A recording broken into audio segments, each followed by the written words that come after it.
अभिषेक जी, मैं फौरन आपके पास आऊंगी। धीरेन्द्र कुमार जी हमारे साथ जुड़े हुए हैं, एक भी टिप्पणी उनकी नहीं हो पाई है। एक टिप्पणी ले लेती हूं, उसके बाद आप सबका जवाब दीजिएगा।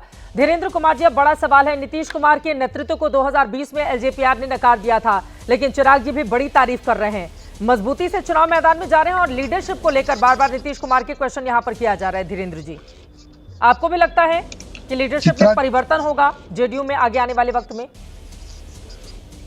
चित्रा जी, एनडीए का जिलों का सम्मेलन चल रहा है।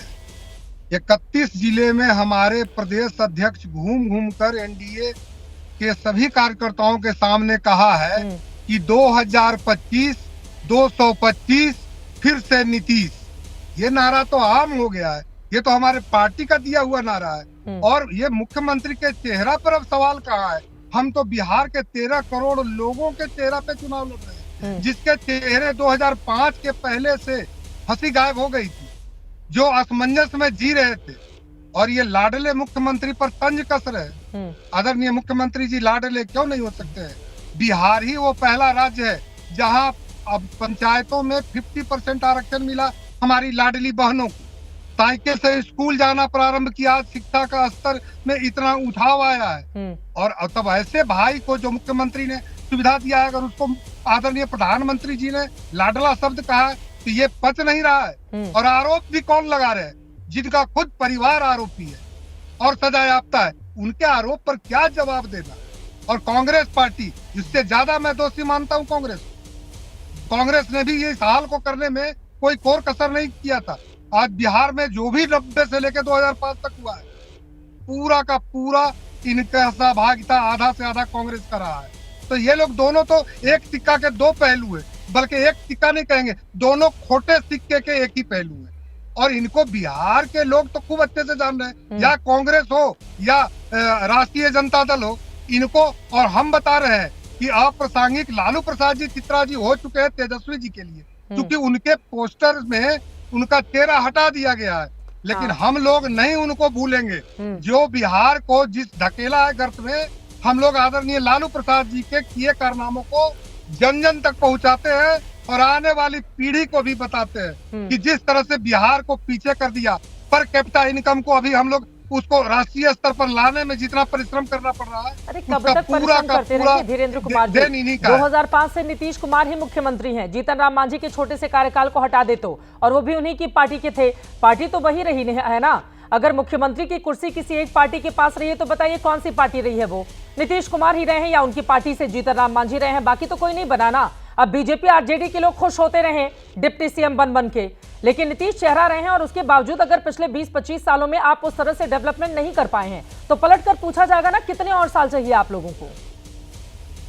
प्रगतिशील है बिहार, आप इसको देख रही हैं। और आप भी पटना, आप वरिष्ठ पत्रकार हैं, पहले से ही आपको बिहार का अनुभव रहा है। आप बताइए कि जिस तरह से दुनिया का सबसे बड़ा हॉस्पिटल बना, 2 एम्स बना, जितने वंदे भारत चल रहा है, सेंट्रल यूनिवर्सिटी है, और कितने तरह के नई सड़कें हैं, एक्सप्रेसवे है। बिहार के लिए तो जो सपने में गड्ढे में लोग चलने के आदी थे, आज फर्राटे से दौड़ रहे हैं। लड़कियां साइकिल से स्कूल जा रही है, अच्छा इलाज हो रहा है और लोग इतने अच्छा महसूस कर रहे हैं। अभी कुंभ में जाने के लिए इतना व्यवस्था किया सरकार ने। तो ये सब कोई साधारण चीज है क्या? वो भी दौर था कि लोग धर्म के लिए जाना मुनासिब नहीं समझते थे कि सुरक्षित लौटेंगे कि नहीं लौटेंगे। ये राष्ट्रीय जनता दल का हाल रहा था बिहार में। आज बिहार शांति और प्रगति के पथ पर अग्रसर है, डबल इंजन की सरकार है। और पांडव की तरह मुट्ठी बना हुआ है बिहार में। अब इसको कोई तोड़ नहीं सकता है। और बिहार भी राष्ट्रीय मानक पर बाकी राज्यों के साथ मिलकर चलेगा। बड़े बड़े दावे करते हैं ना कि बहुत फेविकोल का मजबूत जोड़ है और बिहार में कोई तोड़ नहीं सकता है। सर, पिछले 20 सालों से तो मैं ही बिहार की सियासत देख रही हूँ। कब कौन किसके पाले में चला जाए और कब कौन पलटी मार ले, कुछ कहा नहीं जा सकता है। नेता एक दूसरे के खिलाफ जितना जहर उगलते हैं और थोड़ी दिन के बाद किस तरह से बदल जाते हैं। बिहार की सियासत में सबसे ज्यादा इस चीज के रंग निकलकर सामने आए हैं। लेकिन आपने जो आरोप लगाया है, मैं फौरन आ रही हूं अजय आलोक जी। कंचना यादव जी से जल्दी से मैं टिप्पणी ले लेती हूं इस पर। जंगल राज की याद बार बार दिलाई जाती है, ये कहते हुए कि देखिए जब लालू प्रसाद यादव का राज था तो घरों से निकलना कितना मुश्किल था। महिलाओं का तो छोड़िए, पुरुषों को भी घर के लोग कहते थे कि शाम 7 बजे तक घर वापस लौट आना। और अब देखिए रात रात भर तक लड़कियां वहां पर आराम से जाती हैं, साइकिल से स्कूल जाती हैं। किसी भी तरह का भय नहीं है, भय मुक्त प्रदेश बनाने का काम नीतीश कुमार की ओर से किया गया है। कंचना जी देखिए चित्रा जी, अभी मैं रामविलास पासवान जी की पार्टी से जो प्रवक्ता है उनकी बात सुन रही थी। मतलब ये बोल रहे हैं जंगल राज। इनसे पूछिए कि इनके नेता को मौसम वैज्ञानिक बोला जाता था, जिसकी सरकार आती थी उसके साथ चले जाते थे। और 1990 के बाद ये भी तो हमारे साथ थे, 1996 से 98 हमारे साथ थे, इस बार 2004 में हमारे साथ है। सर जब हमारे साथ आते थे आप लोग, सुन लीजिए, जब हमारे साथ आते थे आप लोग, सत्ता की मलाई लेते थे आप लोग, तब आपको जंगल राज नहीं दिखाई देता था। लेकिन आप आज एनडीए के साथ हो तो लालू जी के कार्यकाल को आपको जंगल राज दिखाई देता है। आज पटना में चले जाइए, यहाँ के किसी भी सिटी में चले जाइए, हर रोज मर्डर होता है, हर रोज लड़कियों का रेप होता है, गोलियां चलती है आसमान पे, लेकिन जंगल राज किसी को नहीं दिखाई देगा, मंगल राज दिखाई देगा। लेकिन इनसे पूछिए कि क्या 75 साल में जब से देश आजाद हुआ है सिर्फ लालू प्रसाद यादव जी की सरकार रही है क्या? 15 साल की सरकार में न पहले का हिसाब मांगते हो, बिहार को नहीं जाने देंगे। लालू प्रसाद जी आपके लिए प्रासंगिक हो सकते हैं, लेकिन हम उनके उनकी के द्वारा आपकी पार्टी ने जो बिहार और बिहारियों के साथ में कुकृत्य किया है, बिहार को पीछे किया, इसका खामियाजा आपको भुगतना पड़ेगा।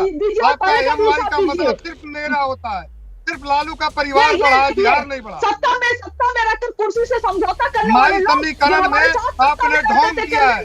माई का मतलब मुस्लिम और यादव नहीं है, आपका माई का मतलब मेरा है, आपका माई का मतलब मेरा है, एमवाई नहीं है। मुस्लिम कफर किया बिहार में, आपने अल्पसंख्यकों को भी ठगा है।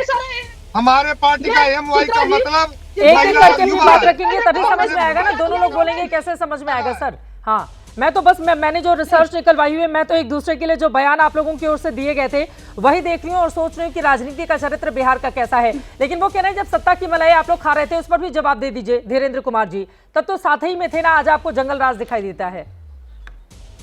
धीरेन्द्र जी मैं कह रहा हूँ कि आप देख लीजिए कि ये जो आरोप लगा रहे हैं, हमारे नेता वहां भी रहे हैं, ठीक है यहाँ भी रहे हैं, लेकिन एक बताइए कि हमारे पार्टी और हमारे नेता पर किसी तरह का कोई आरोप है क्या?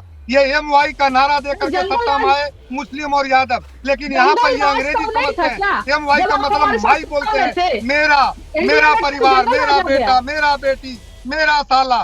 बिहार को तो इस गर्त में लेके गए, इन्होंने अल्पसंख्यकों को भी ठगा है। आज मेरा एमवाई है लोजपा का, जिसमें महिला युवा है। क्या चिराग पासवान को युद्ध लेकर आए थे क्या? चिराग पासवान को सम्मान दिया नहीं है क्या? वो सेना के अध्यक्ष थे, यादवों को भी सम्मान नहीं दिया। आपका माई का मतलब, चलिए ठीक है, ये ज्यादा नहीं करेंगे, ठीक है। अब कंचना जी की पार्टी नीतीश कुमार के साथ रही है, एलजेपीआर के साथ रही है, बीजेपी के साथ नीतीश कुमार रहे हैं। एलजेपीआर ने 2020 में खूब कोसा था नीतीश कुमार को, अब 2025 में नारा दिया है, 25 में फिर से नीतीश कुमार। तो यही तो बिहार की सियासत है ना, जिसको समझना बड़ा गूढ़ काम है भाई, जिसको भी समझना होगा बहुत दिमाग लगाना पड़ता है।